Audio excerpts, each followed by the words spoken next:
Rock and roll, hello, welcome back. Thank you for coming. I have a very different episode today. SID Vicious. This was not the easiest episode that I've done, and it actually got me to a couple points when I'm like, does this have anything to do with rock and roll? Yes and no. Does this have anything to do with like art or anything? Yes and no. Does it have anything to do with I don't know. So this is definitely not for the kids. Please get them out of the house, shoo them away, or press pause and listen to it later. You know what? I'm gonna go beyond that. No grandparents either. If grandpa or grandma are around, press pause. Do it later.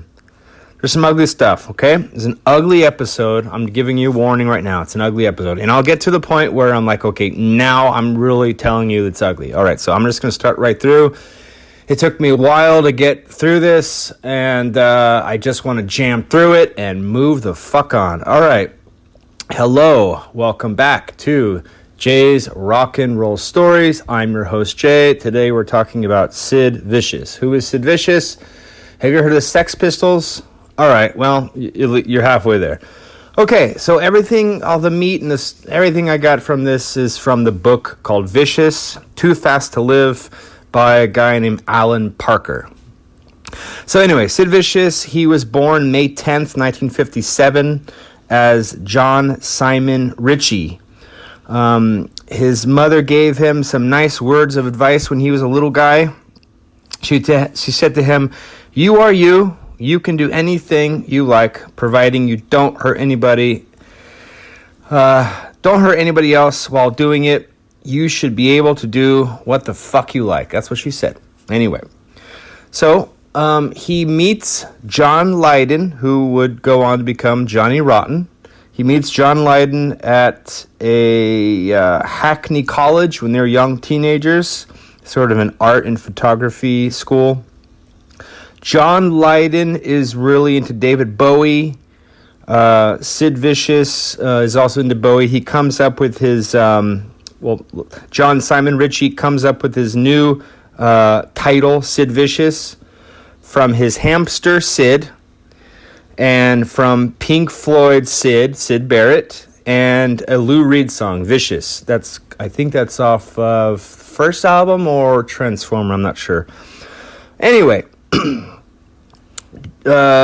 Sid Vicious's home life when he's a young guy, he has a lot of issues with mom. She eventually kicks him out. Mom likes to smoke her weed, then do her speed, and eventually graduates to heroin, and couldn't really tolerate her 17-year-old boy, and she says to him, these are her words to him, she says, "It's literally you or me, and it's me. So you can just fuck off. I don't care if you have to sleep on a fucking parking bench. Just go." Nice, right? There's no father. There's a man that had like impregnated the mom. There's another guy who came in the picture as a stepdad, and he died. And there's another guy who just comes in and out of the picture. So there's no father figure at all in this guy's life. So he gets kicked out from his mom. He lives in a squat, like a vacant building with a bunch of other, punk rock kids. This is early to mid 70s. He resorts to prostitution at a young age of 16, 17 years old. And his little prostitute name is Jaime. He'd have like a photograph of himself, and on the photograph would say, like written in handwriting, it would say, "I'm Jaime, try me," and pass that around and get some customers. So he eventually gets a job at a place called Crank's. It's a health food restaurant. So as I said, this is the mid 70s, so at least he's eating better. He's at a health food restaurant, eats here and there. He discovers a store owned by Malcolm McLaren. Remember Malcolm McLaren? He was the manager of New York Dolls. So Malcolm McLaren. So this is all in England. I don't know if I mentioned that. This is all in England, London. So Malcolm McLaren's store is called Too Fast, Too Young. He changes the name to Sex. The store is just called Sex. They sell teddy boy clothes. What does that mean? Teddy boys are like, this is the mid 70s, so it's a revivalist of like the 1950s rock and roll look, like a bolo tie thing, and like the tight pants and like a coat, like with a pompadour. And also in the store they sell like bondage stuff, rubber stuff. At this point, this is right after New York Dolls. Malcolm McLaren is trying to put together like another band. I mean, this is right at the tail end. So Steve Jones, who would later go on to be the Sex Pistols guitarist, he is known for being a little thief. Like, he goes into shops and steals shit like all the fucking time. And he and Paul Cook, who's also would go on to be the drummer of Sex Pistols, are there in the shop Sex, Malcolm McLaren's shop Sex, and they get caught stealing. So instead of Malcolm McLaren, busting them, trying to get them in trouble, he's like, "Hey, I'm trying to put a band together. Would you guys like to be in the band?" They're like, "Yeah, sure." Steve Jones, our little thief, like he actually accumulated some gear that he stole from a David Bowie concert when David Bowie was still in the Ziggy Stardust phase. He stole amps and shit. So anyway, Sid is in and out of the store too. He meets these guys. This is like the in crowd. They all get together and they hang out and shit. John Lydon there, he's around there too. The idea was that Malcolm McLaren wanted Sid Vicious to be the lead singer of this band he's putting together, but Sid wasn't there on the audition day. He was working at like a kiosk in a market or something. So the job as a lead singer goes to John Lydon, would be known as Johnny Rotten. All right, so at the time, there's some violence going around. There's like, because these guys, like, Sid Vicious, Johnny Rotten, Steve Jones, they're all kind of like punk rockers, like this first phase of punk rockers. And there's violence between the Teddy Boy guys, the younger guys who are really into like the throwback of rock and roll and fighting, they're beating the crap out of these punk rocker guys. So there's this. But also, I mean, the Sid Vicious, he's kind of a dick too. He's into violence as well. There's a story where he's at a show watching a band. I think it was The Clash, and there's a journalist called Nick Kent, and Sid Vicious and his buddy Jaw Wobble are standing behind Nick Kent watching the band, and Sid Vicious taps Nick Kent on his left shoulder, saying, "Hey man, I can't see. Can you move to your right?"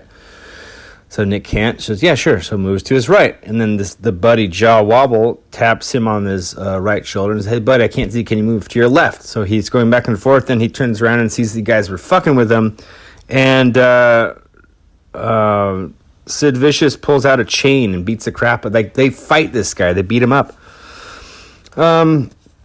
There's also another story where another journalist named Chris Needs, who was getting beaten up by a bunch of teddy boys, Sid Vicious saves his life. He witnesses this outside of a club, picks up a brick and smashes the guy, one of the teddy boys, in the head and saves the guy.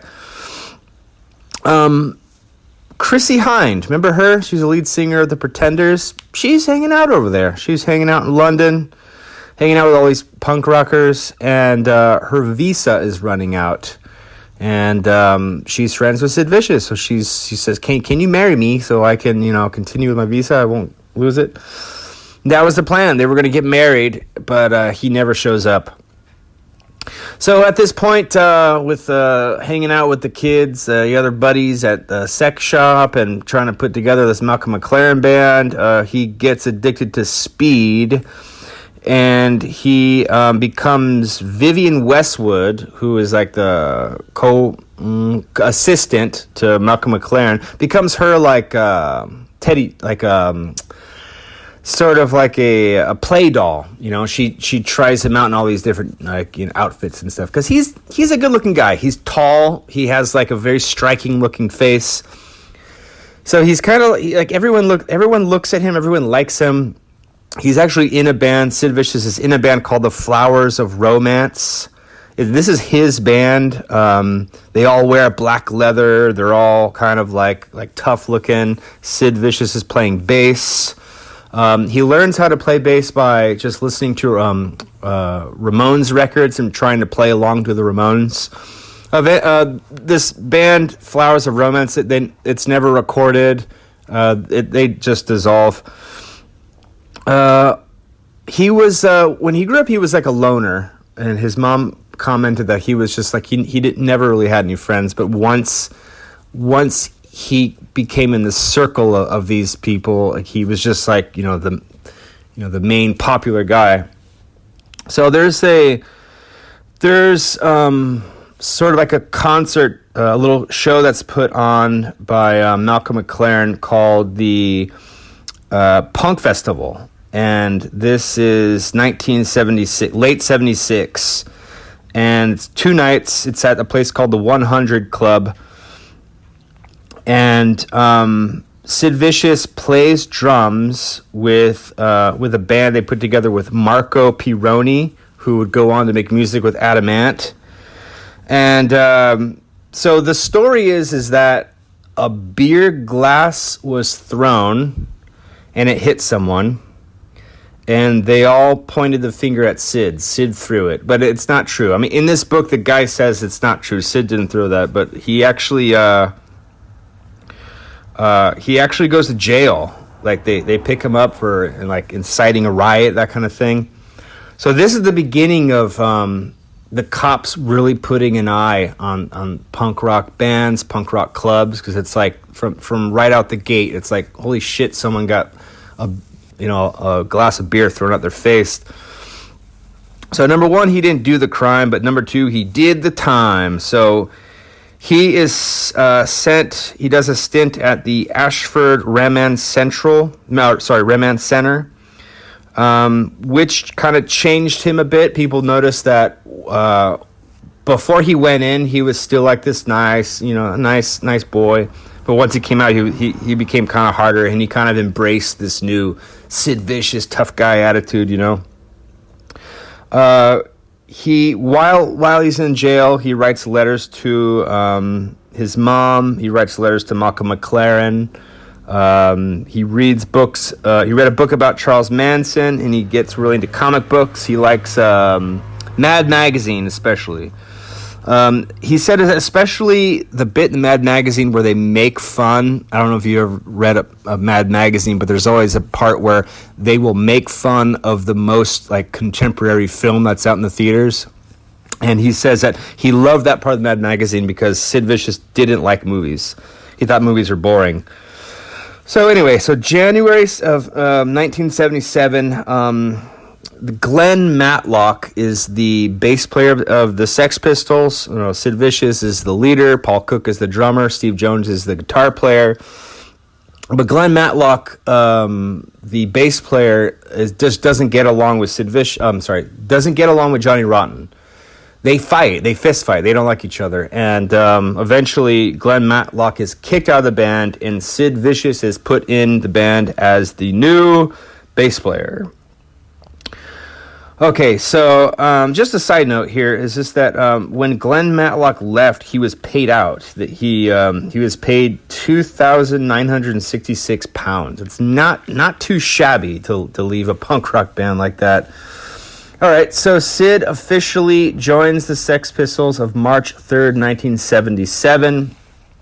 Malcolm McLaren sets up the Anarchy Tour with the Sex Pistols and invites the American band, the Heartbreakers, whose members include ex-New York Dolls player Johnny Thunders and Jerry Nolan. We know them. Following Jerry and Johnny, is a groupie named Nancy Spungen, who is trying to really get with Jerry Nolan. There's this guy named Lee Black Childers. He was like a photographer, a manager. he's over there in England, and he is stepping in the way of Nancy trying to get with Jerry, and he literally says to her, "Go away, get out of England." Like, so leave us the fuck alone. So Nancy has befriended a girl with similar outlooks in life. Her name is Linda Ashby, and she's on the inner circle of the Sex Pistols group. And Nancy decides that the Heartbreakers are boring, they're old, they're dorks. I want me a Sex Pistol. So first, she tries Johnny, who says, fuck off. Second, she tries Steve, who says, sure, now fuck off. And next, she finally lands it with Sid, who, this is like exactly what he was looking for. Wow, someone likes me. Someone will be tender with me. So yeah, they quote unquote fall in love. And Nancy just, clings right on in. So March 9th of 1977, the Sex Pistols signed with A&M. It's a low-key affair, but the next day they stage like a little do of signing outside the Buckingham Palace. I think they filmed this. You can actually see this on YouTube. The whole band was completely drunk. They're in and out, jumping out of the limo. Johnny Rotten and Paul Cook are like fist fighting each other, and they both have black eyes. Somehow Sid Vicious's boot comes off, and he has cuts all over his foot. So at the post-signing party of the release, Sid soaks his barefoot in the toilet, because he gashed it and it's all bloody. So he's soaking it in the toilet of this office place, and he manages to fall and breaks the entire toilet, which floods the place. He trips backwards, smashes into the mirror. It's a mess, right? It just doesn't last very long. After threatening the host of the Old Grey Whistle test, Bob Harris, remember we talked to New York Dolls about how Bob Harris kind of mocked the New York Dolls, saying New York mock rock. So anyway, they're threatening Bob Harris at a club, but Bob Harris is kind of connected. He knows a lot of people, and they're dropped by A&M. Like, after fucking with Bob Harris, they're like, no, screw you guys. So that was it. So the 25,000 copies of their God Save the Queen single, they're all destroyed right there and then. So there's still like a few left. I think there's like 50 to 500 copies that are just like in circulation that you can probably find on eBay or something. And if you have like $3,000, you want to buy that. So anyway, the band was given a $75,000 check, well, sorry, we're not interested, but here you go. Here's for your troubles. Right now, no one will sign them.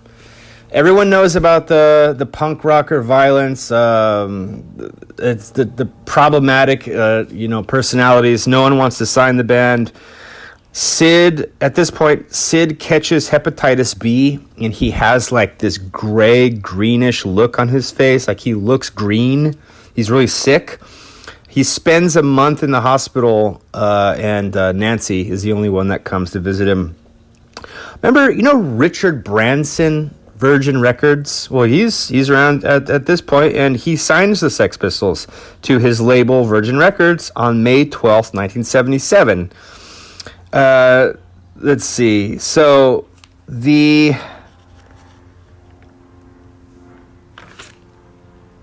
never mind the Bullocks. Here's never mind the Bullocks, the Sex Pistols. That's their album. And from 1977, and it sells 150,000 copies in 5 days, making it a number one record. I didn't know that. I didn't know that the Sex Pistols had a number one record in England. They didn't have one in the States, but that was number one. So to celebrate the number one record, at the same time, what's going on is the Queen's Jubilee. Queen Elizabeth is having her Jubilee. It's the Silver Jubilee of 1977. It marks Elizabeth's 25 years on the throne. So the Sex Pistols say, "Fuck it, we're going to have our own Jubilee too." So they have a boat. They ride through the Thames. They're playing this song, "God Save the Queen." A giant banner reads, "Queen Elizabeth welcomes the Sex Pistols," but that's not true. She didn't. The song "God Save the Queen" beat out Rod Stewart's "Don't Want to Talk About It" for number one. It got number one. It sold 250,000 copies as a single. That's a lot. All right, by this time, Sid and Nancy are living in a tiny little place together. It was said that it was so small that you could take a shit while you're frying your bacon at the same time. It was like one of those like tiny little studios. So they're both really into heroin. So all they do is fuck each other, do heroin, or both. The Sex Pistols as a band are already getting closer and closer to calling it. Like it's too chaotic. Nothing gets done. And the difficulty of playing shows is no one wants to book the Sex Pistols. There's too much fighting, and no clubs are saying, "Yeah, come on, no problem." So they actually play gigs under different names. For example, they have a name called the Tax Exiles. Or another name they go under is an acronym SPOTS, which stands for Sex Pistols on Tour Secretly. All right, at this time, Sid completely embraces this live fast, die young, do every drug in sight image. He really envelops this character he has become, but at the same time, he sort of hates it. It's a conflict of personality, I guess. Their bus driver, their tour bus driver, her name is Barbara Harwood, and she's into homeopathy. She's really into diet, taking care of yourself, things like that. And sometimes Sid would go up to her with desperate, like, "Please get me out of here. Please take me somewhere so I can get better." And she knows there's nothing I can do for you, because like he wants both things. He wants the fame, he wants the party, but he also wants to just be normal again. So he gets further and further involved in love with Nancy. They would hide away together. They just disappear. This is kind of like a thorn in Malcolm McLaren's side, because he's trying to manage the band, and Malcolm McLaren and some other guys plan like a little secret operation where they're going to get Nancy out of the country so we can just get the band back together and be productive. So the plan is to have Sid Vicious in a dentist office chair while they grab Nancy, put her on a car, take her to the airport, and fly her out. While they try to execute the plan, Nancy and some friend are having a big fight in the street. They can't get Sid into the dentist's office, and it falls apart. And then when Sid and Nancy realize that this plan that they were trying to do, it kind of like they grow closer and closer together anyway. So now it's just like now they're really screwed. There's no way that they can get these two away from each other. The band arrives in New York on January 3rd, 1978, but the tour is not going to be in New York or California or anything like that. It's going to be in the Deep South. This again is Malcolm McLaren doing one of his, like, what's going to happen? What will the audience do? I want to watch. I want to see what kind of crazy shit will happen, you know? Sorry, I had to open the door. All right, so they're in the South, they're in Atlanta, Georgia, and Sid is going cold turkey because there's no drug dealer. Like, he has no one to hook him up with. So he's resorting to cutting himself. Like, you know, he can't stand the pain of the cold turkey, so fuck it, I'll rip shreds, I'll cut my arms open. That's what he's doing. The physical pain is better than the pain of cold turkey. That's what he thinks. So this is a good quote from Sid. It's kind of funny. He says to his buddies in the band, he says, "We were better than anyone else, weren't we? Except for the Eagles. The Eagles were better than us." Eagles fan, huh? So I'm going to give you 3 short little stories about Sid Vicious, and these are bad. So right now, if the kids just got home, they're going to do homework, you're going to press pause. We're not going to have kids around this story right now. We're not going to have grandma or grandpa around, okay? So you're going to shoo them away, or you're going to listen to this later. I'm warning you right now. All right, the first story is Sid steals the band's photographer's motorbike while they're down in the South. He takes the motorbike for like a little joyride. He takes it to a diner and he orders himself some breakfast. Just himself, you know. There's a big cowboy dude in there, and he confronts Sid, like, you know, saying, like, you look like a sissy, like that kind of shit. I'm tougher than you. How tough are you, sissy boy? That kind of shit. Sid grabs a steak knife from the table, cuts the shit out of his hand. It's bleeding all over the place. Blood going all into his eggs and bacon and shit, and he just continues eating, looking at the man like, yeah, what now? And the man turns and leaves like, what? I'm not fucking with this crazy guy. All right, second story, okay? Last warning, please don't have this when kids are listening, okay? That's it, I'm telling you. All right, here we go. Here's the story. The one I read this in the book and I shut the book. I was like, I don't know if I want to record this. So we're just gonna bust through this shit and move on. Okay. So this is what Sid Vicious did while he's in the South. Sid Vicious, a fan and his wife approach Sid. The man says, man, we're big fans of you. You know, we love you. We love your work. We love your art, all blah, blah, blah. And she says, man, Sid, can you help us out? He's like, yeah, what's up? Could you fuck my wife? Could you just give her something that she'll never forget? Sid says, sure, no problem. And grabs her by the arm and takes her into his hotel room. And takes a dump on her chest. Okay, moving on. Okay, the third part of the story here, 1978, January 10th in Dallas, Texas. Sid goes nuts on stage, cuts himself all over. He's bleeding all over his body. He's letting the blood dry all over his body. And at the same time, there's this girl named Helen Keller. Clever, right? Helen Keller, who's been following the band all throughout the South. And she is on stage giving him head while he's playing bass, covered in blood. Okay. So, January 14th, 1978, they're in San Francisco for the show at the Winterland Ballroom. This is their last show that the Sex Pistols will do. It just completely dissolves and the band is over. So, while they're in San Francisco, Sid sneaks off with some punk rock chicks to do some heroin. The Winterland Ballroom concert is a complete disaster. Sid is way too fucked up on heroin to even play much. Steve Jones, the guitarist, has the flu. Johnny Rotten is kind of like just nasty with the audience. He's giving them a lot of shit. It just falls flat. The short... it's over, you know. And Johnny Rotten asking the audience, ha ha ha, ever get the feeling you've been cheated? So the band is over. What next? Sid heads back to London into the arms of his Nancy. Oh, I forgot to mention, Nancy was not allowed to go on the Southern tour. The deal was Malcolm McLaren said, Nancy, you can't come.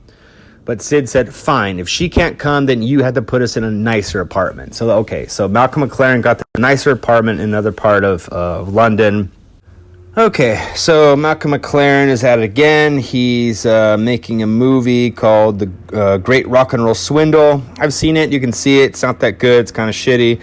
Another film is called DOA. It basically follows the Sex Pistols while they're down south. It's kind of interesting. And part of the film in the Rock and Roll Swindle is a scene where Sid Vicious does his own rendition of the Sinatra song "My Way." It's one of his famous, I guess. I don't know. You can look it up. Sid Vicious "My Way." Sid Vicious "My Way." Okay, so another part. Let's see. Another part where Sid is wearing a T-shirt with a swastika on it and walks around the Jewish quarter of Paris. It's charming, right? So anyway, Sid tries to start his own band with Johnny Thunders. They're going to call it the Living Dead, but they're both junkies, so it doesn't really go much than just conversation. He gets into fights in bars all the time, and he loses all the time. When he gets in fights, he loses. Namely, he got in a fight with Paul Weller. Paul Weller from the Jam or Style Council knocked his ass out. Here's the story. I did some research on here because everyone always asks Paul Weller, why did you beat up Sid Vicious? He's like, that's not what happened. Sid Vicious comes in and starts talking shit about the song In the City. There's a song called In the City by the Jam, and as he's saying it, and then Sid Vicious headbutts Paul Weller. He's like, fuck it. And then, Paul Weller knocks him out. Tit for tat, right? So Sid Vicious also loses a fight with Jimmy McCullough from Paul McCartney's Wings. So Sid and Nancy have a friend called John Shepcock who actually dies of a cocaine overdose in their bed with them in it. And they're all in bed together, and he passes away. He expires from an OD, and they continue in bed for like another whole day. Like they're laying in bed with a dead guy. They just didn't know. And at that point, after that, they both make a pact. Like we got to get over heroin, so let's give it up. So we'll do methadone at least. We'll try that. So. They head to Nancy's home in Manhattan to kickstart Sid's solo career. But they need money. How? How do they need money? How? Why? What? When? They have a little one-off concert. Glenn Matlock and invites some friends over. They're going to call us the Vicious White Kids. Even Nancy's singing background vocals, but they never plug her in. She's holding a microphone. They make some money off of that show. They are staying in the while in New York. They're staying in the famous Chelsea Hotel. They're both thinking that Sid would be this huge star. He would be this huge star from the Sex Pistols. But it's just not. It doesn't translate as well in the United States. Like, they came over to New York thinking like, yeah, we're going to be just as famous as in New York as in England, but not really. Like, New York punk rockers don't give a shit. And when he's going to the methadone clinics and trying to get his fix, he gets his ass kicked all the time. Like, they don't give a shit. So it doesn't work, and they're trying to put this band together with Johnny Thunders, Jerry Nolan. It doesn't really work. It's the punk rockers of that time, the New York Dolls. That's what sort of like the new retake for the Heartbreakers are, and it's not as popular. So it falls flat. So they head to Nancy's parents' house in a place called Mainline, Philadelphia, right? Mainline, right? Nice. Mainline, Philadelphia. And her mother described the two out-of-control junkies visiting her as hell on earth. So Sid and Nancy make their home in New York City now at the famous Chelsea Hotel, thanks to money that was wired from Malcolm McLaren, because I guess they owed Sid royalties, that kind of thing. So they have in the hotel around $12,000 pounds, and they're keeping it in like a sock drawer and in their underwear drawer, right? So Sid and Nancy are hanging out with drug dealers all the time, and the drug dealers are coming in and out all the damn time, and the drug dealers know that they know that they have money. They all party together. And fast forward here, everyone knows where the money is. They're partying with a bunch of drug dealers at the Chelsea Hotel, and one morning, Nancy dies of a single stab wound to the abdomen. And Sid is arrested. And he admits to the stabbing. His words are, "I did it because I'm a dirty dog." Okay, but he would later go on and say, "No, I didn't do it. I was passed out the entire time." So, what happened? What the fuck happened? So, they have some drug dealer friends that are coming in and out. Sid Vicious has a Bowie knife, and the boss at Max's Kansas City, the club, he saw Sid Vicious getting his ass kicked all the time. He's like, "Man, you got to protect yourself. You got to get something." So he bought a Bowie knife, big Bowie knife, and everyone knows that. What's the story? Sid Vicious killed Nancy. I don't believe it. After reading this book, here's the story. The dealers knew where their money was when the police found the body. The whole place was robbed. No money, no drugs, no nothing, no clothes. The next day, the little drug dealer buddies. One of them's name is Neon Leon. The other one's name is Red Glare. They're wearing Sid's clothes. Like, where'd you get those clothes? Oh, Sid let me have them. Sid let me have them. There's no reason that Sid would have killed Nancy. There's no reason, because that was what he's always wanted. Someone to be tender, someone to love him. So no, I don't believe it at all. So anyway, Sid's arrested, and I believe that the reason why he said, "I did it, yeah, I did, I'm a dirty dog," I think because he was just fucking with the cops to be like, "Leave me the fuck alone. Just if I'll just say this, leave me alone." So he's arrested, but he's bailed out, $50,000 bail. He's suicidal. He writes all these suicide notes. He misses Nancy, like that's his love of his life. I'm gonna wrap this up. He meets a new girlfriend, and they hang out together.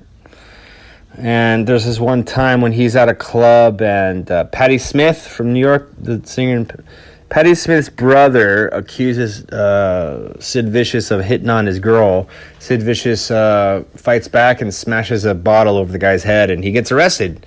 I mean, if you're on bond, 50,000 bail, like you got to be, you got to be on good behavior. So like he's thrown into Rikers. And that's a fucking tough jail. And I never knew this, but in the book, this one about Sid Vicious, he's like, he was abused, he was beat up, he was raped, he was really thrown around because he's just like a tall, skinny, pasty, like English guy. And you got the spikes and the punk rock look, but once you get on the Rikers uniform, like, no, you're done. So anyway, he's there for a while, but then he finally gets out, and they have his mom comes to New York, and they have like a party that she makes spaghetti for everyone, and like they have kind of like a welcome home kind of thing. And at this point, he's still suicidal. He's not interested in going on, without his Nancy. And so the book talks about how heroin at the time, like on New York in 1977, 1978, on the street of New York, was only like 38% like pure. Like it was, it was cut so much it was like way less than even half. And Sid wants a nice good hit, and he wants a knockout hit. So it turns out that the stuff that he got it from was one of the dealers that was connected with the robbery murder. Neon Leon. He takes a hit of the stuff that he buys, and it kills him. And they turned out it was like 98% pure. So, what does that mean? Does that mean that he wanted to go, and does it mean Neon Leon wanted him to go so no one can talk about it? Yeah, maybe. Anyway, I'm wrapping it up here. That was a hell of a story. That was not really what I usually go for. I wanted to do something completely different, and that was completely different. So I do like the Sex Pistols. I'm not really a big fan of some of this behavior of Sid Vicious. So we're gonna have to do something pretty after this, you know? Jesus, like an episode on the Carpenters or something. Anyway, thank you for hanging out with me. I'll clean it up next time. We'll do something sweet. And thanks for listening to Jay's Rock and Roll Stories. Come back again. If you hated that, yeah, I don't blame you. That was hey, come on, relax. You know, we're gonna have fun, right? Email. Thank you for your emails, right? At Jay's Rock and Roll Stories at proton.me, and I'll see you on the flip side. So why don't you do this? To celebrate the Queen's Jubilee of 1977, listen to God Save the Queen, Sex Pistols. #1 record. Jesus Christ. All right, see you later. Bye.